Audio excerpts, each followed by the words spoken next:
आप सब कैसे हैं? सबको राधे राधे। हम एक भजन गाने जा रहे हैं। रामचंद्र जी का बहुत अच्छा भजन है। बहुत पहले ज़माना का है पर है बहुत अच्छा। तो हम भजन के तरफ चलते हैं। आप सबको राधे राधे। अगर मेरा भजन आप लोगों को अच्छा लगे तो मेरे भजन को आगे शेयर कीजिएगा और भजन को लाइक कीजिएगा। जो पहली बार चैनल पे आएंगे तो सब्सक्राइब कर दीजिएगा। तो हम भजन के तरफ चलते हैं। पूछला भरत जी भाई राम कहाँ, पूछला भरत जी भाई राम कहाँ, पूछला भरत जी। कई से पूछ रहे हैं कि माता मेरे भाई राम कहाँ हैं। तो माता जी क्या कहती हैं?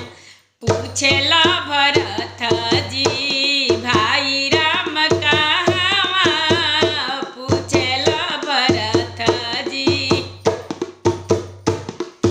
भाई राम कहाँ, पूछला भरत जी। कई माता क्या बोल रही हैं? बने गईले राम बने गईले लक्ष्मण, बने गईले राम बने गईले लक्ष्मण।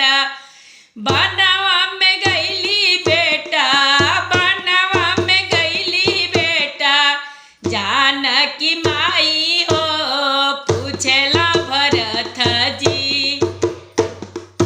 भाई राम कहाँ, पूछला भरत जी भाई राम कहाँ, पूछला भरत जी।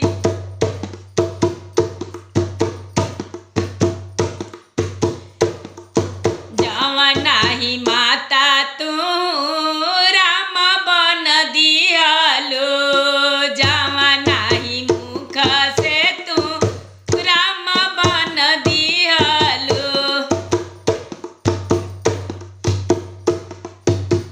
जावा नाही मुखे माता राम बन दियालो।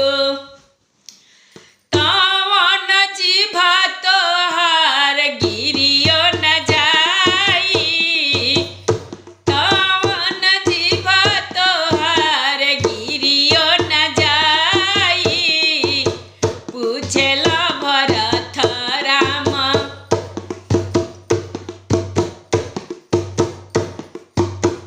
पूछला भरत जी भाई राम कहाँ, पूछला भरत जी।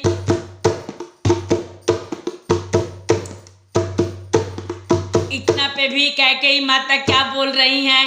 कांचन थार गंगा जल पानी, कांचन थाल गंगा जल पानी,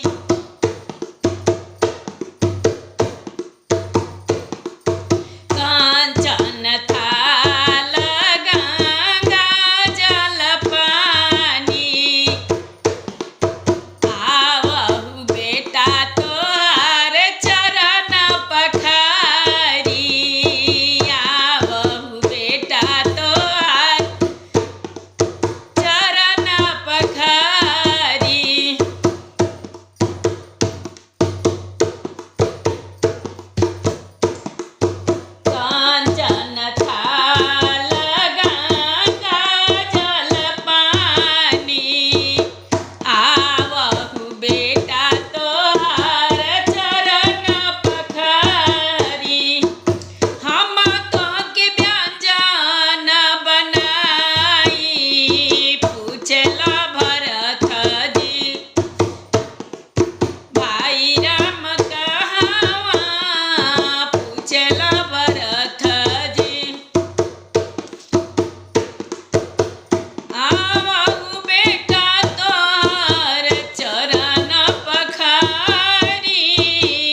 जवान अखिया माता राम बन देखवलु जवान ही अखिया माता राम बन देखवलु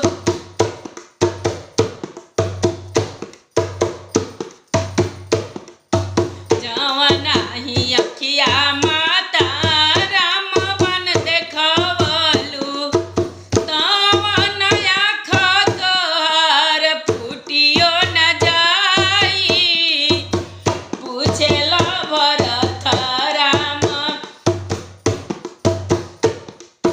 पूछेला भरत जी भाई राम कहवा पूछेला भरत जी